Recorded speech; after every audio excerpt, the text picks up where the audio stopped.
ಓಂ ಶಂಕರಂ ಶಂಕರಾಚಾರ್ಯಂ ಕೇಶವಂ ಬಾದರಾಯಣಂ ಸೂತ್ರಭಾಸ್ಯಕೃತೌ ವಂದೇ ಭಗವಂತೌ ಪುನಃ ಪುನಃ ಚಿದಂಬರಮಠಾಧೀಶಂ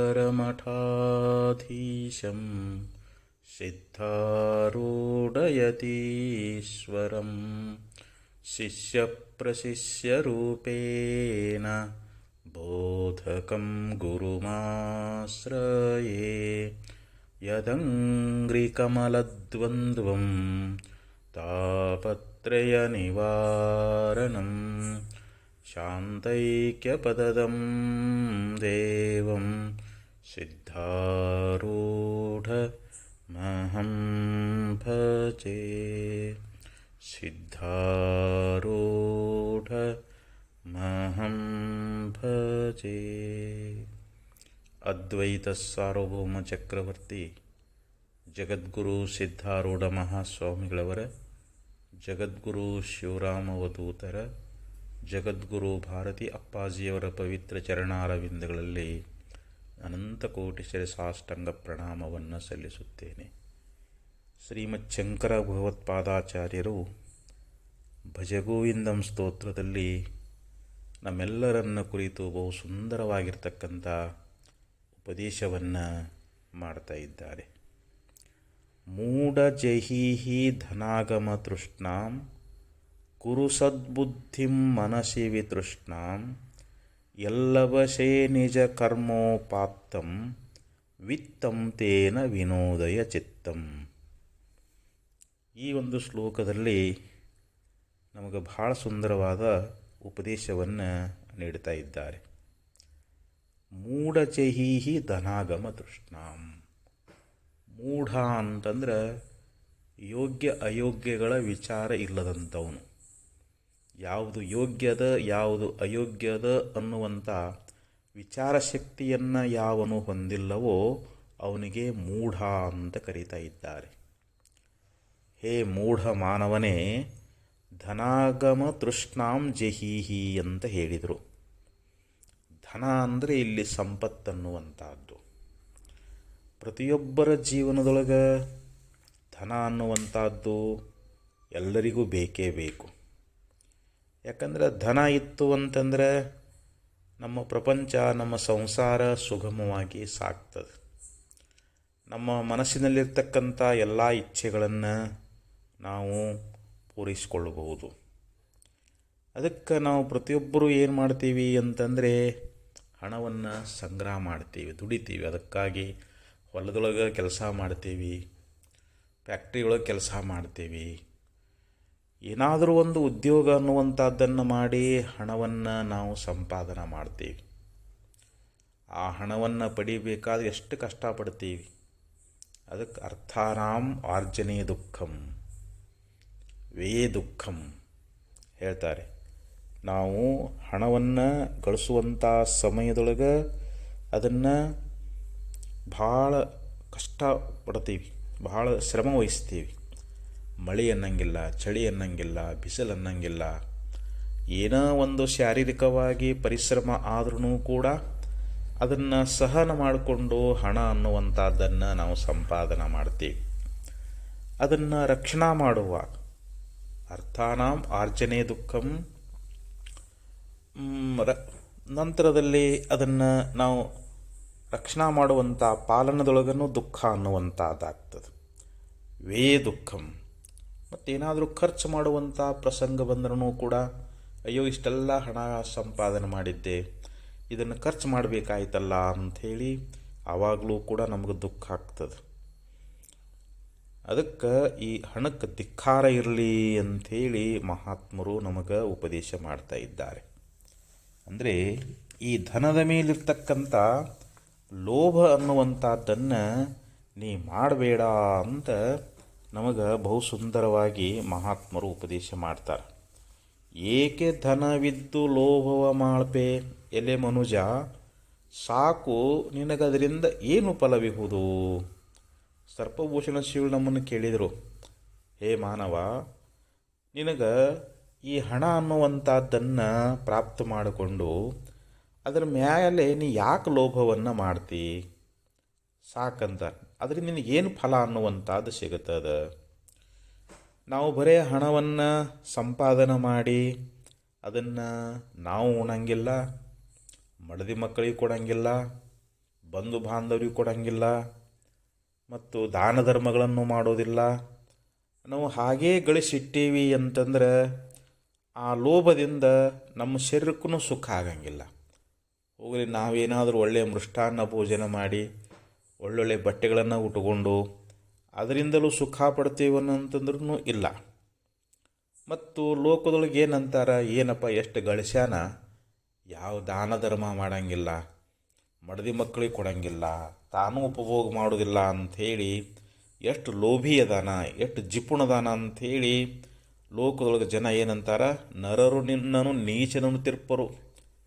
ನಿನಗೆ ಲೋಕದೊಳಗೆ ಎಂಥ ನೀಚದಾನ, ಎಂಥ ಲೋಭಿ ಅದಾನ ಅಂಥೇಳಿ ನಮಗೆ ಬೈತಾರೆ. ಪರಲೋಕದಲ್ಲಿ ಯಮಭಟರ ಕೊಲೆಗೀಡಪ್ಪೆ. ಮತ್ತು ನಾವು ಇಲ್ಲಿ ದಾನ ಮಾಡಿಲ್ಲ ಅಂತಂದ್ರೆ ನಮಗೆ ಪಾಪನ ಬರ್ತದೆ. ನಮಗೆ ಪಾಪದಿಂದ ನಾವೇನು ಮಾಡ್ತೀವಿ, ನರಕ ಲೋಕಕ್ಕೆ ಹೋಗ್ತೀವಿ. ಅಲ್ಲಿ ಯಮಭಟರು ನಮಗೆ ಶಿಕ್ಷೆ ಎನ್ನುವಂಥದ್ದನ್ನು ಮಾಡ್ತಾರೆ.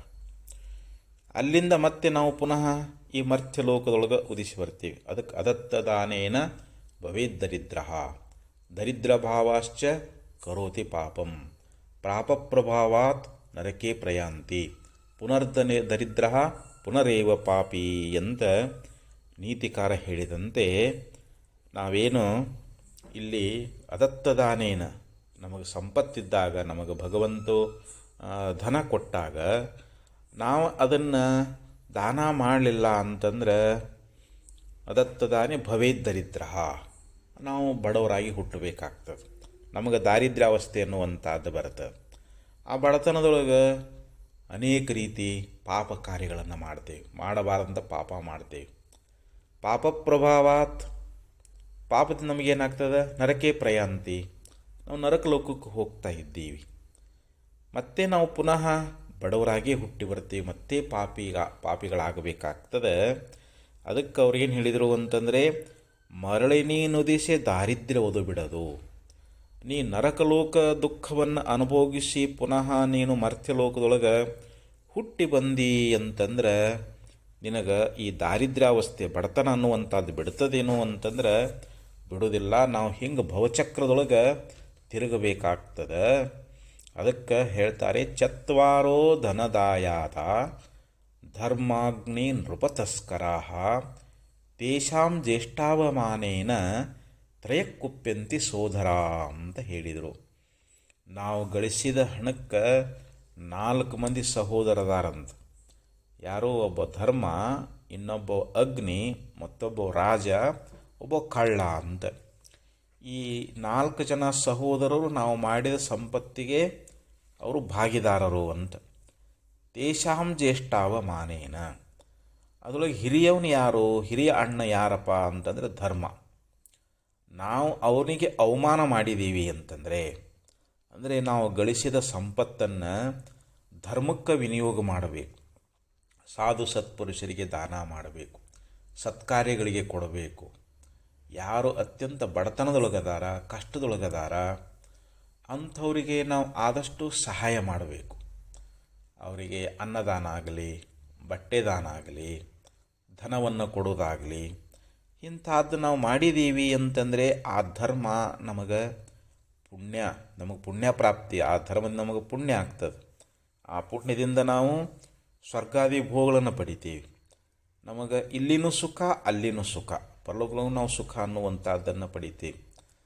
ಮತ್ತು ನಾವು ಆ ಧರ್ಮಕ್ಕೆ ವಿನಿಯೋಗ ಮಾಡಲಿಲ್ಲ ಅಂತಂದರೆ ಯಾವ ಅಗ್ನಿಗರ ಆಹುತಿ ಆಗ್ತದೆ, ಇಲ್ಲ ಅಂದರೆ ರಾಜ ಅಂತಂದರೆ ಈಗ ರಾಜರಿಲ್ಲ, ಸರ್ಕಾರ ಅನ್ನುವಂಥದ್ದು ನಮ್ಮ ಮೇಲೆ ಟ್ಯಾಕ್ಸ್ ಹಾಕ್ತದೆ.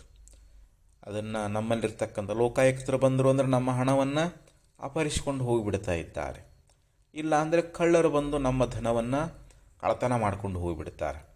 ಅದಕ್ಕೆ ಇಲ್ಲಿ ನಾವು ಹಿರಿಯಣ್ಣನಿಗೆ ಅವಮಾನ ಮಾಡಿದ್ರೆ ತ್ರಯಕ್ಕುಪ್ಯಂತಿ ಸೋದರಾಹ, ಅಂದರೆ 3 ಸಹೋದರರು ನಮ್ಮ ಮೇಲೆ ಕೋಪಿಸ್ಕೊಳ್ತಾರ ಅಂತ ಅದಕ್ಕೆ ಧನಕ್ಕೆ ಧರ್ಮಾಗ್ನಿ ನೃಪತಸ್ಕರರು ದಾಯಾದ್ಯರೆನಿಪರಿ ನಾಲ್ವರೊಳಗೆ ಧರ್ಮವೆನಿಪಗ್ರಜನಿಗೆ ದಾನವ ಮಾಡದಿರಲು ಅನುಜರೆನಿಪ ನೃಪ ತಸ್ಕರರು ಕೋಪಿಸುವರು ಅಂತ ಇದ ಮಾತನ್ನು ಸರ್ಪಭೂಷಣ ಶ್ರೀಗಳವರು ಬಹು ಸುಂದರವಾಗಿ ನಮಗೆ ಉಪದೇಶ ಅನ್ನುವಂಥದ್ದನ್ನು ಮಾಡ್ತಾ ಇದ್ದಾರೆ. ಅದಕ್ಕೆ ನಮಗೆ ಧನ ಅನ್ನುವಂಥದ್ದು ಪ್ರಾಪ್ತಿಯಾದಾಗ ನಾವು ಲೋಭ ಅನ್ನುವಂಥದ್ದನ್ನು ಮಾಡಬಾರದು, ನಮ್ಮಲ್ಲಿ ಲೋಭಗುಣ ಅನ್ನುವಂಥದ್ದು ಬರಬಾರದು ಅಂತ ಹೇಳ್ತಾ ಇದ್ದಾರೆ. ಮಾಡಲುಚಿತವೇ ಮನುಜ ಕೂಡೆ ಬಾಧೆ ಬಹಳವಿವುದ ನೋಡಿ ಧನದ ಲೋಭವಿದನು ಮಾಡಲುಚಿತವೇ ಅಂತ ಶ್ರೀಮನ್ ನಿಜಗುಳಿಸಿಗಳವರು ಕೂಡ ಬಹು ಸುಂದರವಾಗಿ ಹೇಳಿಕೊಂಡು ಬಂದರು.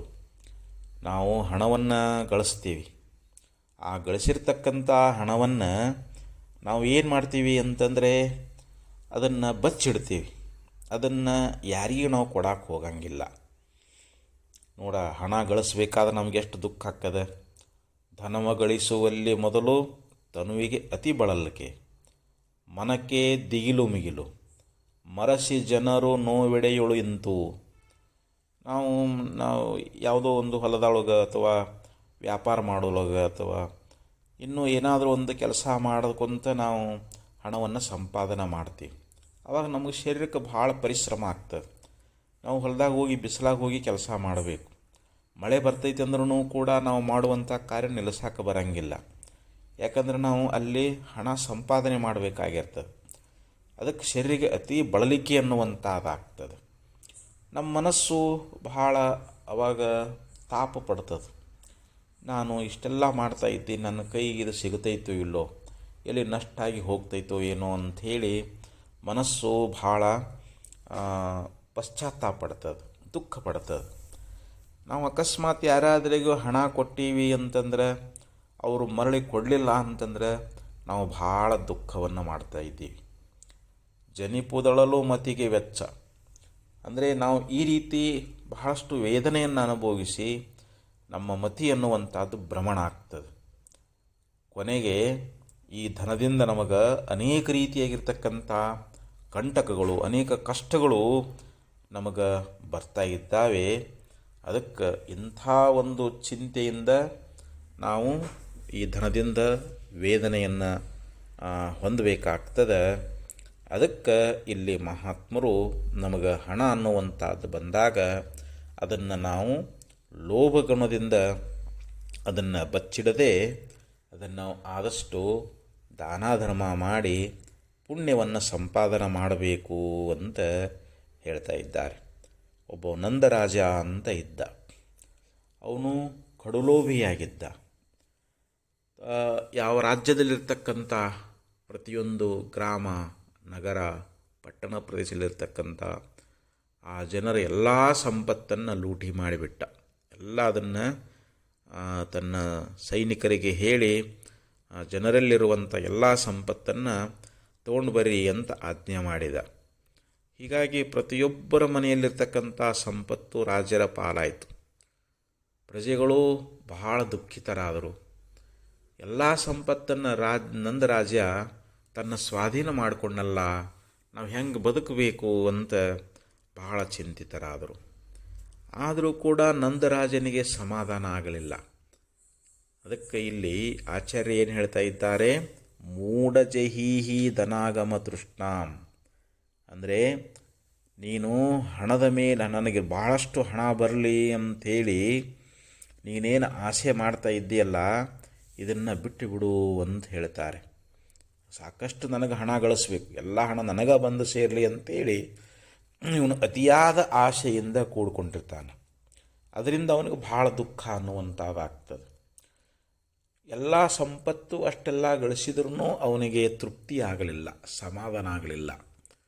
ಇನ್ನೂ ಜನಗಳು ಸಂಪತ್ತನ್ನು ಬಚ್ಚಿಟ್ಟಿರ್ಬೋದು ಮನೆಯೊಳಗೆ, ಅದನ್ನೂ ಕೂಡ ದೋಚಬೇಕಂತ ಹೇಳಿ ಅವ ಏನು ಮಾಡಿದ, 100 ಒಂಟೆಗಳನ್ನು, ಯಾರೋ ಒಂದು ಚಿನ್ನದ ನಾಣ್ಯವನ್ನು ಕೊಡ್ತಾರೋ ಅವರಿಗೆ 100 ಒಂಟೆಗಳನ್ನು ಕೊಡ್ತೀವಿ ಅಂಥೇಳಿ ತನ್ನ ಸೈನಿಕರ ಜೊತೆಯಲ್ಲಿ 100 ಒಂಟೆಗಳನ್ನು ಕಳಿಸಿಕೊಟ್ಟ. ಅವರು ಪ್ರತಿಯೊಂದು ನಗರಗಳಲ್ಲಿ, ಪಟ್ಟಣಗಳಲ್ಲಿ ಹೋದರು, ಎಲ್ಲ ಸುದ್ದಿ ಮಾಡಿದರು. ನೋಡು, ಯಾರು ಒಂದು ಚಿನ್ನದ ನಾಣ್ಯ ಕೊಡ್ತಾರೋ ಅವರಿಗೆ 100 ಒಂಟೆಗಳನ್ನು ಕೊಡ್ತೀವಿ ಅಂಥೇಳಿ ಹಿಂಗೆ ಸಾರ್ಕೊಂತ ಹೋದರು. ಮತ್ತು ಯಾರ ಹತ್ರನೂ ಹಣ ಇದ್ದಿದ್ದಿಲ್ಲ. ಎಲ್ಲ ಸಂಪತ್ತನ್ನು ನಂದರಾಜ ಅದನ್ನು ಅಪಹರಿಸಿಬಿಟ್ಟಿದ್ದ. ಒಂದು ಹಳ್ಳಿಯೊಳಗೆ ಹೋಗಬೇಕಾದ್ರೆ ಒಂದು ಮಗು ತನ್ನ ತಾಯಿಗೆ ಹೇಳ್ತು, ಅಮ್ಮ ಅಮ್ಮ ನನಗೆ ಒಂಟಿ ಬೇಕು ಅಂತ ಅದು ಕೇಳ್ಕೋತು. ಆವಾಗ ಆ ಸಮಯದೊಳಗೆ ತಾಯಿ ಹೇಳ್ತಾ ಇದ್ದಾಳೆ, ಮಗು ನಮ್ಮ ಹತ್ರ ಹಣ ಎಲ್ಲಿ ಬರ್ತಾವು? ಇದ್ದ ಹಣವನ್ನು ನಂದರಾಜ ಎಲ್ಲ ಅಪಹರಿಸಿಕೊಂಡು ಹೋಗಿದ್ದಾನ, ನಮ್ಮ ಹತ್ರ ಹಣ ಅನ್ನುವಂಥದ್ದಿಲ್ಲ ಅಂದಾಗ ಅದು ಮಗು ಅಳಲಿಕ್ಕೆ ಪ್ರಾರಂಭ ಆಯಿತು. ಇಲ್ಲಮ್ಮ ನನಗೆ ಒಂಟಿ ಬೇಕೇ ಬೇಕು ಅಂತಂದಾಗ, ಅಂದರೆ ಆತನ ಪತಿ ತೀರ್ಕೊಂಡು 5-6 ತಿಂಗಳಾಗಿತ್ತು. ಆವಾಗ ಸ್ಮಶಾನದೊಳಗೆ ಸಂಸ್ಕಾರ ಮಾಡಬೇಕಾದ್ರೆ ಒಂದು ಚಿನ್ನದ ನಾಣ್ಯವನ್ನು ಆ ಯಾವ ಶವದ ಬಾಯಿಯೊಳಗಿಟ್ಟು ಸಂಸ್ಕಾರ ಮಾಡ್ತಿದ್ರು. ಆವಾಗ ಆಕೆಗೆ ನೆನಪಿ ಬಂತು, ಓಹೋ ನನ್ನ ಪತಿದೇವನನ್ನು ಸಂಸ್ಕಾರ ಮಾಡಿದ್ವಿ, 6 ತಿಂಗಳು ತೀರ್ಕೊಂಡಿದ್ದಾನ, ಅವನ ಬಾಯಿಯೊಳಗೆ ಒಂದು ಚಿನ್ನದ ಒಂದು ನಾಣ್ಯವನ್ನು ಅಲ್ಲಿ ಇಟ್ಟಿದ್ದೀವಿ, ಅದನ್ನು ಹೋಗಿ ಸ್ಮಶಾನಕ್ಕೆ ಹಾದ್ಲು, ಅದನ್ನು ತೆಗೆದ್ಲು. ಆ ಪತಿಯ ಬಾಯಿಯೊಳಗಿರ್ತಕ್ಕಂಥ ಆ ಚಿನ್ನದ ಸಿಕ್ಕವನ್ನು ತೊಗೊಂಡು ಬಂದು ಅಲ್ಲಿ ಒಂಟಿಯನ್ನು ಕೊಡ್ಲಿಕ್ಕೆ ಬಂದಿದ್ರಲ್ಲ ಅವರಿಗೆ ಆ ಚಿನ್ನದ ನಾಣ್ಯವನ್ನು ಕೊಟ್ಟು ಆ 100 ಒಂಟಿಗಳನ್ನು ಪಡ್ಕೊಂಡ್ಳು. ಆವಾಗ ಅವರು ಕೇಳಿದರು, ಏನಮ್ಮ ನೀ ಎಲ್ಲಿಂದ ತೊಗೊಂಡು ಬಂದಿ ಹಣ ಅಂದಾಗ, ನನ್ನ ಪತಿಯ ಬಾಯಿಯೊಳಗಿತ್ತು, ಅದನ್ನು ನಾನು ಮತ್ತು ಮಗು ಭಾಳ ಹಠ ಮಾಡಲಿಕ್ಕತ್ತಿತ್ತು, ಅದಕ್ಕೆ ಈ ನಾಣ್ಯವನ್ನು ನಾ ತಂದೀನಿ ಅಂತಂದಾಗ ಅವರು ಹೋದರು. ತೊಗೊಂಡು ಹೋಗಿ ಆ ಚಿನ್ನದ ನಾಣ್ಯವನ್ನು ರಾಜನಿಗೆ ಕೊಟ್ಟರು. ರಾಜ ಅಂತ ಇದ್ದಾನೆ, ಈ ಹಣ ಆಕಿ ಎಲ್ಲಿಂದ ಬಂತು ಅಂದಾಗ ಅವರು ವಿಷಯ ಹೇಳಿದರು. ಇಲ್ಲ, ಇಲ್ಲಿ ನಾವು ಯಾವ ಶವವನ್ನು ಸಂಸ್ಕಾರ ಮಾಡಬೇಕಾದ್ರೆ ಪ್ರತಿಯೊಬ್ಬರೂ ಆ ಶವದ ಬಾಯಿಯೊಳಗೆ ಒಂದು ಚಿನ್ನದ ನಾಣ್ಯವನ್ನು ಇಟ್ಟು ಸಂಸ್ಕಾರ ಮಾಡ್ತಾ ಇದ್ದಾರೆ. ಹೀಗಾಗಿ ಆ ಹೆಣ್ಣುಮಗಳು ಆ ಚಿನ್ನದ ನಾಣ್ಯವನ್ನಿಟ್ಟು ಸಂಸ್ಕಾರ ಮಾಡಿದ್ಲು, ಅದನ್ನು ತೊಗೊಂಡು ಬಂದ್ಲು ಅಂದಾಗ ಆವಾಗ ನಂದರಾಜ ಆಜ್ಞೆ ಮಾಡಿದಂತೆ, ಹೋಗ್ರಿ ಹಂಗಾರ ಇಲ್ಲಿ ಎಲ್ಲಿ ನಗರ ಪಟ್ಟಣ ಹಳ್ಳಿ ಎಲ್ಲೆಲ್ಲಿ ಸಂಸ್ಕಾರ ಮಾಡಿರ್ತಾರ ಅವೆಲ್ಲ ಅದು ತೆಗೆದು ಆ ಪ್ರತಿಯೊಂದು ಶವದ ಬಾಯಲ್ಲಿರ್ತಕ್ಕಂಥ ಆ ಬಂಗಾರದ ನಾಣ್ಯವನ್ನು ತೊಗೊಂಡು ಬರ್ರಿ ಅಂಥೇಳಿ ಹಿಂಗೆ ಸೇವಕರಿಗೆ ಆಜ್ಞೆ ಮಾಡಿದ. ಅವರು ಪ್ರತಿಯೊಂದು ಊರುಗಳಲ್ಲಿ ನಗರಗಳಲ್ಲಿ ಹೋಗಿ ಎಲ್ಲೆಲ್ಲಿ ಶವ ಸಂಸ್ಕಾರ ಮಾಡಿರ್ತಾರ ಅದರ ಬಾಯೊಳಗಿರ್ತಕ್ಕಂಥ ಆ ಚಿನ್ನದ ನಾಣ್ಯವನ್ನು ಅದನ್ನು ಕೂಡ ದೋಚಿಕೊಂಡು ಬರೋಕೆ ಆಜ್ಞೆ ಮಾಡಿದಂತೆ. ಅವರೆಲ್ಲ ಹೋಗಿ ತೊಗೊಂಡು ಬಂದು ರಾಜನಿಗೆ ಕೊಟ್ಟರು.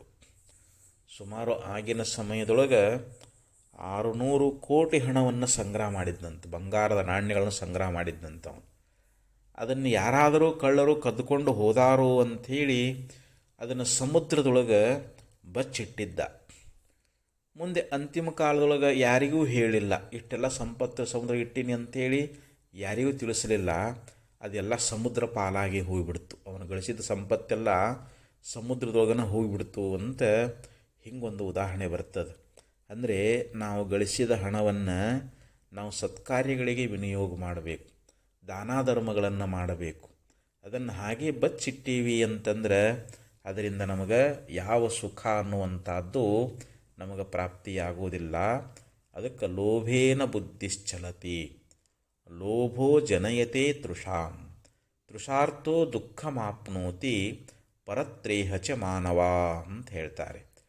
ನಮ್ಮಲ್ಲಿ ಲೋಭಗುಣ ಇತ್ತು ಅಂತಂದರೆ ನಮ್ಮ ಬುದ್ಧಿ ಎನ್ನುವಂಥದ್ದು ನಮಗೆ ಭ್ರಮಣ ಆಗ್ತದೆ, ಬುದ್ಧಿಯೊಳಗೆ ಒಂದು ಚಾಂಚಲ್ಯತೆ ಅನ್ನುವಂಥದ್ದು ಉಂಟಾಗ್ತದೆ, ನಮ್ಮ ಬುದ್ಧಿ ಕೆಟ್ಟು ಹೋಗ್ತದೆ, ಮಾಡಬಾರದಂಥ ಪಾಪ ಕಾರ್ಯಗಳನ್ನು ನಾವು ಮಾಡಲಿಕ್ಕತ್ತೀವಿ. ಯಾಕಂದರೆ ಲೋಭಿಯಾಗಿರ್ತಕ್ಕಂಥ ಮನುಷ್ಯ ಬರೀ ಧನದ ಚಿಂತನೆ ಮಾಡ್ತಿರ್ತಾನೆ, ಹೆಂಗೆ ಮಾಡಿದರೆ ಧನ ಬರ್ತದೆ ಅಂಥೇಳಿ ಅನೇಕ ಪಾಪಕೃತ್ಯಗಳನ್ನು ಕೂಡ ಮಾಡ್ತಾ ಇದ್ದಾನೆ. ಅಂತೂ ಈ ರೀತಿ ಲೋಭ ಅನ್ನುವಂಥದ್ದು ಮನುಷ್ಯನ ಬುದ್ಧಿಯನ್ನು ಚಲನ ಮಾಡ್ತದೆ.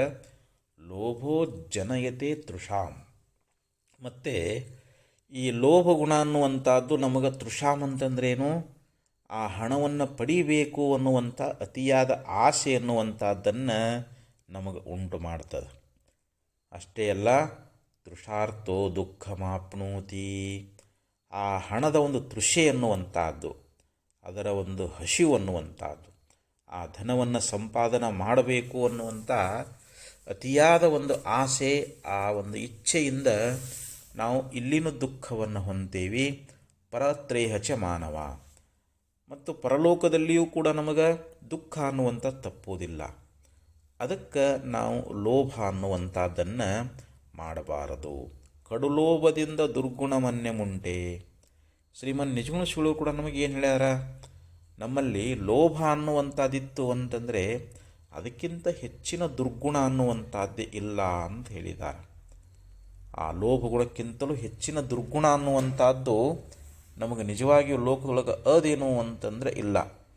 ಅದಕ್ಕೆ ಈ ಹಣ ಅನ್ನುವಂಥದ್ದು ನಮಗೆ ಅದರ ಮೇಲಿರ್ತಕ್ಕಂಥ ಲೋಭ ಅನ್ನುವಂಥದ್ದು ಮನುಷ್ಯನಿಗೆ ಅನೇಕ ರೀತಿಯಾಗಿರ್ತಕ್ಕಂಥ ಪಾಪಕೃತ್ಯಗಳನ್ನು ಮಾಡಿಸ್ತದೆ.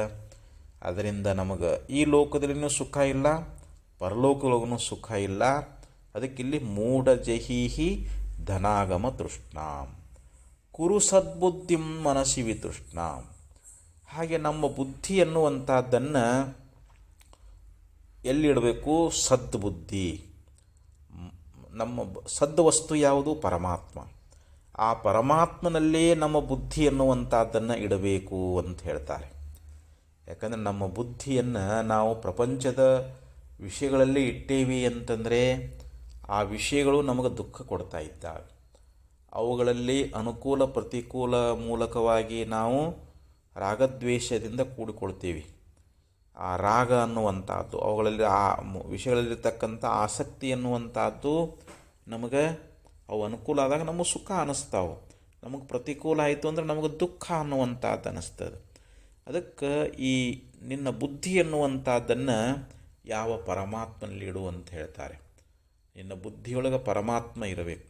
ನೀನು ಬುದ್ಧಿಯಿಂದ ಭಗವಂತನನ್ನು ಚಿಂತನ ಮಾಡು. ಆ ಭಗವತ್ ಚಿಂತನ ನಿನ್ನ ಮನಸ್ಸಿನೊಳಗೆ ಬಂತು ಅಂತಂದರೆ, ನಿನ್ನ ಬುದ್ಧಿಯನ್ನು ಭಗವಂತನಿಗೆ ನೀನು ಅರ್ಪಣೆ ಮಾಡಿದಿ ಅಂತಂದರೆ ಆವಾಗ ನಿನಗೆ ಸುಖ ಅನ್ನುವಂಥದ್ದಾಗ್ತದೆ. ಮನಸ್ಸಿ ವಿತೃಷ್ಣ, ನಿನ್ನ ಮನಸ್ಸಿನೊಳಗೆ ನೀನು ಆಶಾರಹಿತನಾಗು ಅಂತ ಹೇಳಿದು. ನಮ್ಮ ಮನಸ್ಸಿನೊಳಗೆ ಆಸೆ ಬಂತು ಅಂತಂದರೆ ಆಶಾಯ ಪರಮಂ ದುಃಖಂ ನಿರಾಶಾಯ ಪರಮಂ ಸುಖಂ ಅಂತ ಹೇಳ್ತಾರೆ.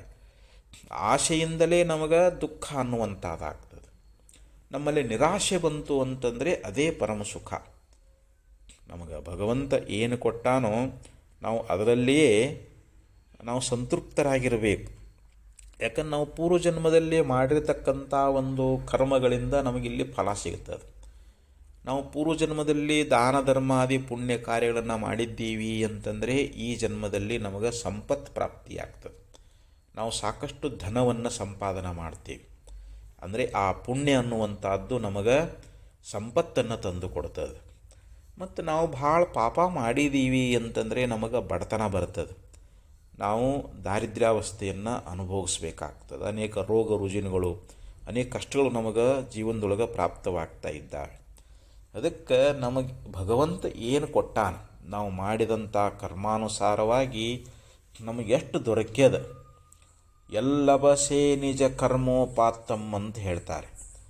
ನೀನು ಮಾಡಿರ್ತಕ್ಕಂಥ ಕರ್ಮಾನುಸಾರವಾಗಿ ನಿನಗೆ ಎಷ್ಟು ಧನ ಪ್ರಾಪ್ತಿಯಾಗ್ಯದ, ನೀ ಅದರೊಳಗನ ಸಂತುಷ್ಟನಾಗಿರಬೇಕು. ದ್ವರಕಲೇನದರೊಳು ಪರಿಣತೆ ದಳೆಯುವುದೇ ಚಂದಮಮ ಅಂತ ನಿಜಗುಣೇಶ್ವರರು ಹೇಳ್ಕೊಂಡು ಬಂದಾರ. ನಾವು ಮಾಡಿದ ಕರ್ಮಾನುಸಾರವಾಗಿ ನಮಗೆ ಭಗವಂತ ಎಷ್ಟು ಕೊಟ್ಟಾನೋ ಅದರೊಳಗನ ನಮಗೆ ಸಂತೃಪ್ತಿ ಎನ್ನುವಂಥದ್ದು, ಅದರೊಳಗನ ನಮಗೆ ಸಾಕು ಅನ್ನುವಂಥ ಒಂದು ಬುದ್ಧಿ ಎನ್ನುವಂಥದ್ದು ನಮ್ಮಲ್ಲಿ ಬಂತು ಅಂತಂದರೆ ನಮಗೆ ಅದರಿಂದ ಸುಖ ಅನ್ನುವಂಥದ್ದಾಗ್ತದೆ. ಮತ್ತು ನಮಗೆ ಇನ್ನಷ್ಟು ಬೇಕು ಅನ್ನುವಂಥ ಈ ಒಂದು ಲೋಭಗುಣ ಅನ್ನುವಂಥದ್ದು ಏನಾದರೂ ನಮಗೆ ಬಂತು ಅಂತಂದರೆ ನಮಗೆ ಅದರಿಂದಲೇ ದುಃಖ ಅನ್ನುವಂಥದ್ದಾಗ್ತದೆ. ಅದಕ್ಕೆ ಕೋವಾ ದರಿದ್ರೋಹಿ ವಿಶಾಲ ತೃಷ್ಣ. ಇಲ್ಲಿ ದರಿದ್ರರು ಯಾರು? ಈ ಲೋಕದೊಳಗೆ ಯಾರಪ್ಪ ದರಿದ್ರರು ಅಂತಂದರೆ, ಯಾರ ಮನಸ್ಸಿನೊಳಗೆ ಬಹಳಷ್ಟು ಗಳಿಸ್ಬೇಕು, ಬಹಳಷ್ಟು ಸಂಪಾದನೆ ಮಾಡಬೇಕು ಅಂತ ಅನಂತ ಆಶೆಗಳಿಂದ ಕೂಡಿಕೊಂಡಿರ್ತಾ ಇದ್ದಾರೋ ಅವನಿಗೆ ದರಿದ್ರ ಅಂತ ಕರೀತಾ ಇದ್ದಾರೆ. ಇನ್ನು ನಿಜವಾದ ಸ್ವರ್ಗ ಯಾವುದಪ್ಪ ಅಂತಂದರೆ ತೃಷ್ಣಾಕ್ಷಯ ಸ್ವರ್ಗಪದಂ ಕಿಮಸ್ತಿ. ನಮ್ಮಲ್ಲಿರ್ತಕ್ಕಂಥ ಒಂದು ತೃಷ್ಣೆ ಎನ್ನುವಂಥದ್ದು, ತೃಷ್ಣೆ ಅಂದರೆ ವಿಷಯಗಳಲ್ಲಿ ಅಪೇಕ್ಷೆ ಅನ್ನುವಂಥದ್ದು, ಧನವನ್ನು ಗಳಿಸಬೇಕು, ಬಹಳ ಸಂಪತ್ತನ್ನು ಗಳಿಸಬೇಕು ಅನ್ನುವಂಥ ಅತಿಯಾದ ಒಂದು ಆಸೆ ಅನ್ನುವಂಥದ್ದು ಐತಲ್ಲ, ನಾವು ಅದನ್ನು ತ್ಯಾಗ ಮಾಡಿದ್ದೀವಿ ಅಂತೇಳಿ ತೃಷ್ಣಾಕ್ಷಯ. ತೃಷ್ಣ ಅಂದರೆ ಇಲ್ಲಿ ಅತಿಯಾದ ಆಸೆ ಅನ್ನುವಂಥದ್ದು ನಮ್ಮಿಂದ ದೂರ ಆಯಿತು ಅಂತಂದರೆ ಅದಕ್ಕಿಂತಲೂ ಹೆಚ್ಚಿನ ಸ್ವರ್ಗ ಅನ್ನುವಂಥದ್ದು ಅದೇನು ಇಲ್ಲ ಅಂತ ಹೇಳ್ತಾ ಇದ್ದಾರೆ. ನಮಗೆ ಈ ದುಃಖಕ್ಕೆ ಕಾರಣ ಯಾವುದಪ್ಪ ಅಂತಂದರೆ ಧನದ ಮೇಲಿರ್ತಕ್ಕಂಥ ಒಂದು ಆಸೆ ಎನ್ನುವಂಥದ್ದು. ಅದಕ್ಕೆ ನಾವು ಸಂಪತ್ತನ್ನುವಂಥದ್ದನ್ನು ನಾವು ಗಳಿಸಬೇಕು, ಗಳಿಸಿ ಅದನ್ನು ನಾವು ಉಪಭೋಗ ಮಾಡಬೇಕು ಮತ್ತು ಅದನ್ನು ಪರರಿಗೂ ಕೂಡ ಕೊಡಬೇಕು. ಹೆಂಡತಿ ಮಕ್ಕಳಿಗೆ ಎಲ್ಲರಿಗೂ ಅದನ್ನು ಹಂಚಬೇಕು, ಅವರೂ ಕೂಡ ಸುಖವಾಗಿರಬೇಕು, ನಾವು ಕೂಡ ಸುಖವಾಗಿರಬೇಕು. ಅದಕ್ಕೆ ಇಲ್ಲಿ ನಿಜಗುಣೇಶ್ವರರು ಏನು ಹೇಳ್ತಾರೆ, ನಿನಗೆ ಭಗವಂತ ನೀ ಮಾಡಿರ್ತಕ್ಕಂಥ ಕರ್ಮಾನುಸಾರವಾಗಿ ನಿನಗೆ ಏನು ಸಂಪತ್ತು ಕೊಟ್ಟಿರ್ತಾನ ಅದರೊಳಗೆ ನೀನು ಆನಂದದಿಂದ ಉಪಭೋಗ ಮಾಡು. ಅದನ್ನು ನಿನ್ನ ಮಡದಿ ಮಕ್ಕಳು ಬಂಧು ಬಾಂಧವರಿಗೂ ಕೂಡ ಅದನ್ನು ಹಂಚು ಮತ್ತು ಸ್ವಲ್ಪ ಭಾಗ ಅದರೊಳಗೆ 10ನೇ 1 ಭಾಗ ಅಥವಾ 100ರೊಳಗೆ ಒಂದು 10% ದಾನ ಧರ್ಮಗಳನ್ನು ಮಾಡು. ಈಗ ಒಂದು 100 ರೂಪಾಯಿಯನ್ನು ನಾವು ಗಳಿಸಿದ್ದೀವಿ ಅಂತಂದರೆ ಅದರೊಳಗೆ 10 ರೂಪಾಯಿಗಳನ್ನು ನಾವು ಸತ್ಕಾರ್ಯಕ್ಕೆ ಇಡಬೇಕು. ಯಾರೋ ಬಡವರು ಸಾಧು ಸತ್ಪುರುಷರು ಇಂಥ ಒಳ್ಳೆ ಸತ್ಕಾರ್ಯ ನಡೀತಿರ್ತಾವೆ, ಅಂಥ ಸಮಯದೊಳಗೆ ನಾವು 10% ಏನು ಮಾಡ್ಬೇಕು, ಅದನ್ನು ಪುಣ್ಯ ಗಳಿಸಾಕೆ ಇಡಬೇಕು. ಅದನ್ನು ಇನ್ನು ಉಳಿದು 90% ಏನದಲ್ಲ ಅದು ನಮ್ಮ ಮನೆತನಕ್ಕೆ, ನಮ್ಮ ಜೀವನ ನಡೆಸ್ಬೇಕು. ಅದರಿಂದ ಮಡದಿ ಮಕ್ಕಳು ನಾವೆಲ್ಲರೂ ಸುಖವಾಗಿರಬೇಕು. ಆದರೆ ಅದನ್ನು ಯಾರಿಗೂ ಕೊಡಬಾರ್ದು ಅಂತ ನಾವು ಅದನ್ನು ಹಂಗೆ ಬಚ್ಚಿಟ್ಟೀವಿ ಅಂತಂದರೆ ಆ ಒಂದು ಆಸೆಯಿಂದಲೇ ನಮಗೆ ಅನಂತ ರೀತಿಯಾಗಿರ್ತಕ್ಕಂಥ ದುಃಖಗಳು ನಮಗೆ ಪ್ರಾಪ್ತವಾಗ್ತಾ ಇದ್ದಾವೆ. ಒಮ್ಮೆ ಏನಾಗಿತ್ತು ಅಂತಂದರೆ ಒಬ್ಬ ನಾವಲಿಗ ಮಹಾರಾಜನ ಕ್ಷೌರವನ್ನು ಮಾಡ್ತಿದ್ದ. ಮಹಾರಾಜ ಅವನಿಗೆ ಪ್ರತಿ ತಿಂಗಳು ಆಗಿನ ಕಾಲದೊಳಗೆ ಮಹಾರಾಜರ ಕಾಲದೊಳಗೆ 800 ರೂಪಾಯಿ ಅವನಿಗೆ ಸಂಬಳವನ್ನು ಕೊಡ್ತಿದ್ದ. ಅದರಿಂದ ತನ್ನ ಮಡದಿ ಮಕ್ಕಳ ಜೊತೆಯಲ್ಲಿ ಸುಖವಾಗಿ ಜೀವನ ಮಾಡ್ತಿದ್ದ. ಅವನಿಗೆ ಸಂತೃಪ್ತಿ ಎನ್ನುವಂಥದ್ದಿತ್ತು, ಭಾಳ ಆನಂದವಾಗಿ ಇರ್ತಾ ಇದ್ದ. ಒಮ್ಮೆ ಏನಾಯಿತು ಅಂತಂದರೆ ಯಾವುದೋ ಒಂದು ಊರಿಗೆ ಹೊರಟಿದ್ದ. ಅರಣ್ಯ ಪ್ರದೇಶ, ಒಂದು ವಿಶಾಲವಾದ ಆಲದ ಮರ ಅನ್ನುವಂಥದ್ದು ಬೆಳೆದಿತ್ತು.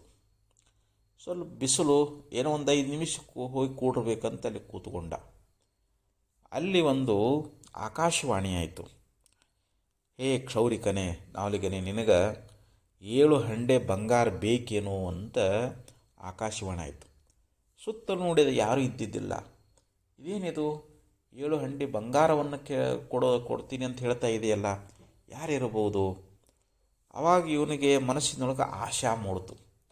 7 ಹಂಡೆ ಬಂಗಾರ ಸಿಗುತ್ತದಂದ್ರೆ ನನ್ನಂಥ ಶ್ರೀಮಂತರು ಯಾರು ಅಂಥೇಳಿ ಅವನಿಗೆ ಅದರ ಮೇಲೆ ಲೋಭ ಉಂಟಾಯಿತು.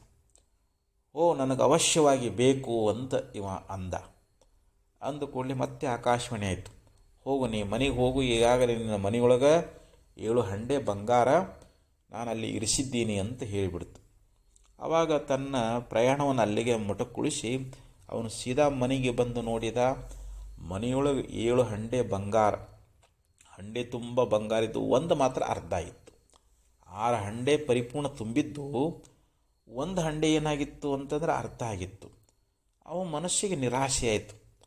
ಏನೋ ಅದು ಯಾವುದೋ ಕೊಟ್ಟದ, ಆದರೆ ಇದು ಒಂದು ಪೂರ್ತಿ ಕೊಟ್ಟಿದ್ರೆ ಚೆನ್ನಾಗಿತ್ತು, ಇದು ಒಂದು ಅರ್ಧ ಐತಲ್ಲ ಅಂತ.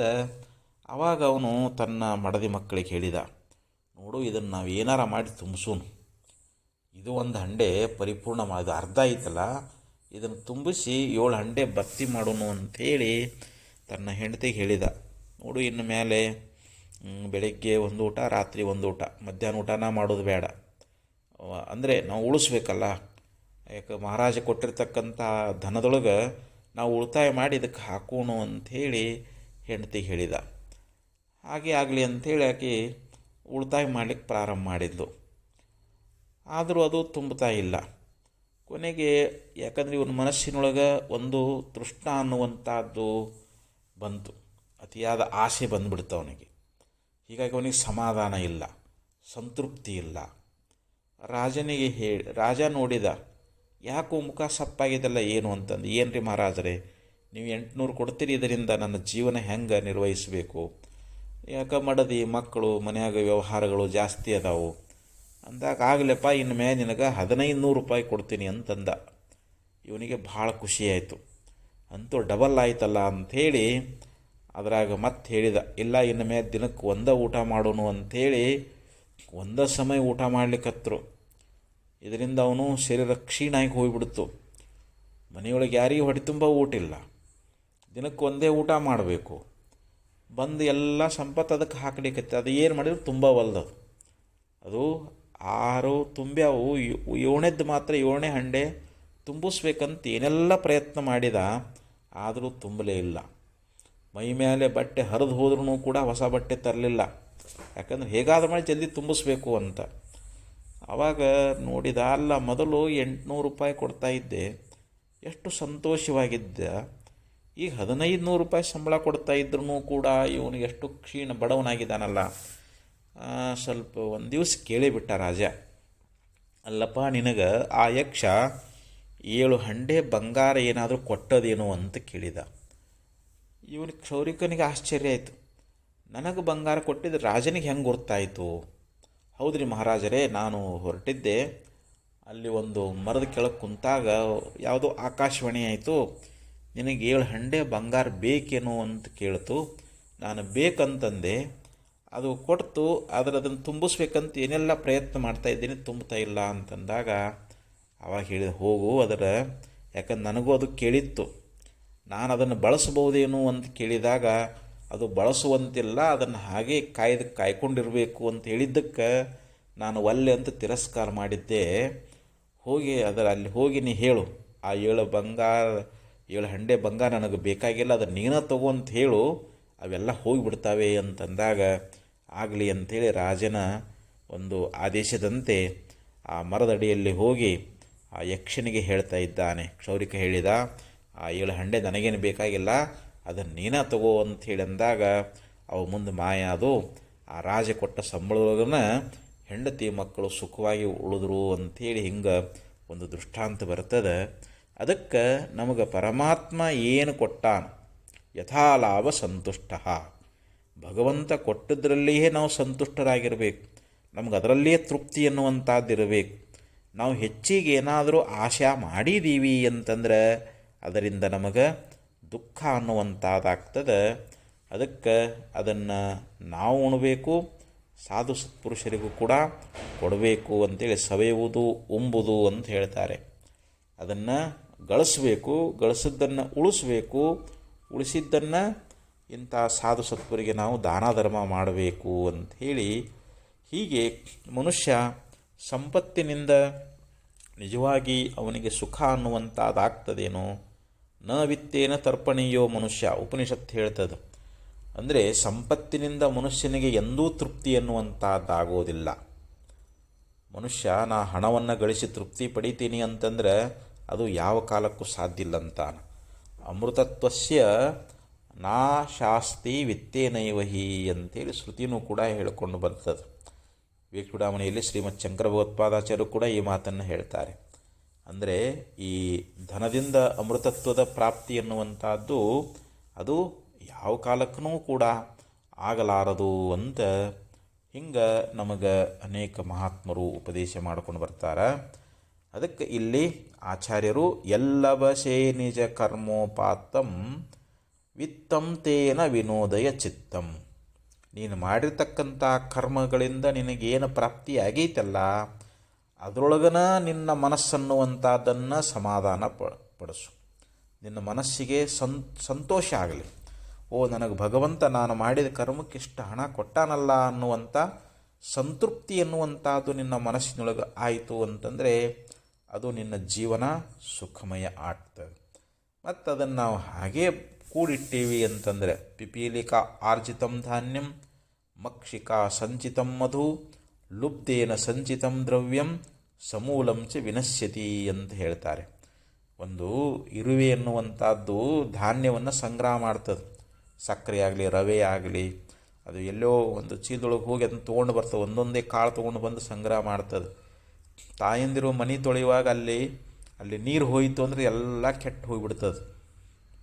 ಹಾಗೆ ಮಕ್ಷಿಕಾ ಸಂಚಿತಂ ಮಧು, ಒಂದು ಜೇನುಹುಳ ಅನ್ನುವಂಥದ್ದು ಏನು ಮಾಡ್ತದೆ, ಅದು ಒಂದು ಹೂವಿನಲ್ಲಿರ್ತಕ್ಕಂಥ ಮಕರಂದವನ್ನು ತಗೊಂಡು ಬಂದು ಜೇನುತುಪ್ಪವನ್ನು ತಯಾರು ಮಾಡ್ತದೆ.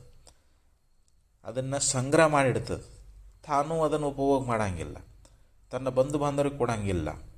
ಅದನ್ನು ಒಬ್ಬವ ಏನು ಮಾಡ್ತಾನೆ, ಹೋಗಿ ಆ ಜೇನು ಹುಳವನ್ನು ಓಡಿಸಿ ಅದನ್ನು ತುಪ್ಪವನ್ನು ಅದನ್ನು ತೊಗೊಂಡು ಬರ್ತಾ ಇದ್ದಾನೆ.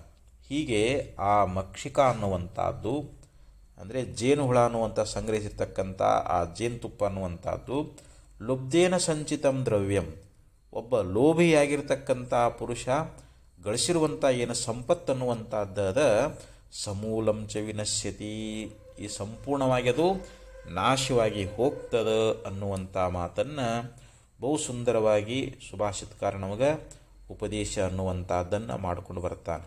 ಅದಕ್ಕೆ ಅರ್ಥಾಹಸಂತಿ ಉಚಿತ ದಾನ ವಿಹೀನ ಲುಬ್ಧಂ, ಸಂಪತ್ತನ್ನುವಂಥದ್ದು ನಗತದಂತ. ನಾವು ಯೋಗ್ಯರಿಗೆ ಪಾತ್ರದೊಳಗೆ ನಾವು ದಾನ ಮಾಡಲಿಲ್ಲ ಅಂತಂದರೆ, ಸತ್ಕಾರ್ಯದ ನಾವು ವಿನಿಯೋಗ ಮಾಡಲಿಲ್ಲ ಅಂತಂದರೆ, ಆವಾಗ ಸಂಪತ್ತನ್ನುವಂಥದ್ದು ಅಂಥ ಲೋಭಿಯನ್ನು ನೋಡಿ ಅದು ನಗತದ ಅನ್ನುವಂಥ ಮಾತನ್ನು ಬಹು ಸುಂದರವಾಗಿ ನೀತಿಕಾರ ಹೇಳ್ತಾನೆ. ಅಕ್ಷಾಹಸಂತಿ ವಿಷಯೇಸು ಅಧಿರೂಢ ಚಿತ್ತಂ ಭೂಮ್ಯೋ ಹಸಂತಿ ಮಮ ಭೂಮಿರಿತಿ ಬ್ರುವಾಣಂ ಮೃತ್ಯುರ್ಹಸತಿ ಅಮೃತ ಭಕ್ತಿ ವಿಹೀನ ಮೂಢಂ. ನೀತಿಕಾರ ಹೇಳ್ತಾನೆ. ಹಾಗೆ ಇಲ್ಲಿ ಇಂದ್ರಿಯಗಳು ನಗತಾವಂತ. ಯಾಕಂದರೆ ನಮ್ಮ ಮನಸ್ಸನ್ನುವಂಥದ್ದು ವಿಷಯಗಳಲ್ಲಿ ರಮಮಾಣ ಆಗಿತ್ತು ಅಂತಂದರೆ ಅದನ್ನು ನೋಡಿ ಇಂದ್ರಿಯಗಳು ನಗತಾ ಇದ್ದಾವೆ. ಭೂಮಿಯೋ ಹಸತಿ ಮಮ ಭೂಮಿ ರೀತಿ ಬ್ರುವಾಣಂ, ಈ ಭೂಮಿ ಯಾವಾಗ ನಗತದ ಅಂತಂದರೆ ಇದು ನನ್ನ ಭೂಮಿ. ಅಣ್ಣತಂಬರಿಗೆ ಪಾಲ ಮಾಡುವಾಗ ಆ ಭೂಮಿಯನ್ನು ಏನು ಮಾಡ್ತಾರವ್ರು, ಇದು ನಿಂದು ಅಂತ ಪಾಲ ಮಾಡಿ ಕೊಡ್ತಾರೆ. ಆವಾಗ ಇದು ನನ್ನ ಭೂಮಿ ಅಂತಾನ. ನೋಡು, ನಂದು ಅಂದವರು ಮರಣವನ್ನು ಹೊಂದಿದ್ದಾರೆ. ಅದಕ್ಕೆ ನಂದು ಅನ್ನುವಂಥ ಈ ಮಮಕಾರವನ್ನು ನಾವು ತ್ಯಾಗ ಮಾಡಬೇಕು ಅಂತ. ಹಾಗೆ ಮೃತ್ಯುರ್ಹಸತಿ ಅಮೃತ ಭಕ್ತಿ ವಿಹೀನ ಮೂಢಂ, ಮೃತ್ಯು ಯಾವಾಗ ನಗತಾಳ ಅಂತಂದರೆ ನಾವು ಶ್ರೇಷ್ಠವಾದ ಭಗವಂತನಲ್ಲಿ ಭಕ್ತಿ ಅನ್ನುವಂಥದ್ದನ್ನು ಮಾಡಲಿಲ್ಲ ಅಂತಂದರೆ ಆ ಮೃತ್ಯುದೇವತೆ ನಿನಗೆ ನಾನು ಇಂಥ ಶ್ರೇಷ್ಠವಾದ ಭಕ್ತಿಯನ್ನು ಬಿಟ್ಟು ನೀನು ನಿನ್ನ ಶರೀರದೊಳಗೆ ಧನದಲ್ಲಿ ಮೋಹವುಳ್ಳವನಾಗಿದೆಯಲ್ಲ ಅಂಥೇಳಿ ಆಕೆ ನಿನಗೆ ಪಾಶ ಹಾಕಿ ಒಯ್ತಿ ನೋಡು ಅಂಥೇಳಿ ನಗುತ್ತಾ ಇದ್ದಾಳಂತ. ಅದಕ್ಕೆ ನಾವಿಲ್ಲಿ ಹಣ ಅನ್ನುವಂಥದ್ದನ್ನು ಸಂಗ್ರಹ ಮಾಡಬೇಕು. ಯಾಕೆಂದರೆ ನಮ್ಮ ವ್ಯವಹಾರ, ನಮ್ಮ ಜೀವನ ನಡಿಬೇಕಂದ್ರೆ ಪ್ರತಿಯೊಬ್ಬ ಮನುಷ್ಯನಿಗೂ ಹಣದ ಅವಶ್ಯಕತೆ ಅನ್ನುವಂಥದ್ದು ಅದು. ಆದರೆ ನಾವು ಹಣದ ಮೇಲಿರ್ತಕ್ಕಂಥ ಆಸೆ ಬಿಡಬೇಕಂತಾರೆ. ನನಗೆ ಇನ್ನಷ್ಟು ಬೇಕನ್ನುವಂಥದ್ದು ಅತಿಯಾದ ಆಸೆ ಅನ್ನುವಂಥದ್ದು ಏನದ, ಅದನ್ನು ಯಾರಿಗೆ ಕೊಡಲಾರ್ದಂಗೆ ಬಚ್ಚಿಡಬೇಕನ್ನುವಂಥ ಒಂದು ಲೋಭಗುಣ ಅನ್ನುವಂಥದ್ದು ಅದನ್ನು ತ್ಯಾಗ ಮಾಡಬೇಕು ಅಂತ. ತೇನ ತ್ಯಕ್ತೇನ ಭುಂಜೀತ ಮಾಗೃದ ಕಶಸ್ವಿಧನಂ, ನಾವು ತ್ಯಾಗದಿಂದಲೇ ಆ ಸಂಪತ್ತನ್ನುವಂಥದ್ದನ್ನು ಭೋಗಿಸಬೇಕು ಅಂಥೇಳಿ ಶ್ರುತಿಯೂ ಕೂಡ ಹೇಳ್ತದೆ. ಮತ್ತೊಬ್ಬರ ಧನ ಅನ್ನುವಂಥದ್ದನ್ನು ನೀನು ಯಾಕೆ ಅಪೇಕ್ಷೆ ಮಾಡ್ತಿ? ಇನ್ನೊಬ್ಬರ ಧನದ ಮೇಲೆ ನಿನಗೆ ಆಸೆ ಅನ್ನುವಂಥದ್ದನ್ನು ಮಾಡಲಿಕ್ಕೆ ಹೋಗಬೇಡ.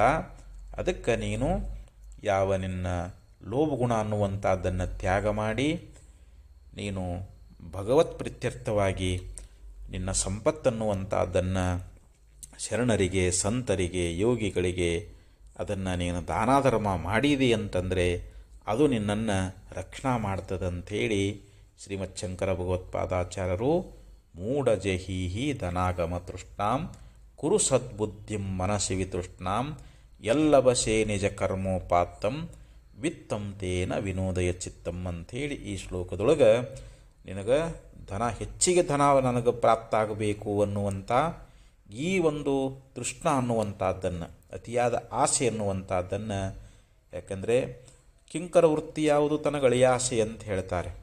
ಮನುಷ್ಯ ಅತಿಯಾದ ಆಸೆಯಿಂದ ಕೂಡಿಕೊಂಡ ಅಂತಂದ್ರೆ ಅವನು ಭಾಳ ಸಣ್ಣವನಾಗ್ತಾ ಇದ್ದಾನೆ.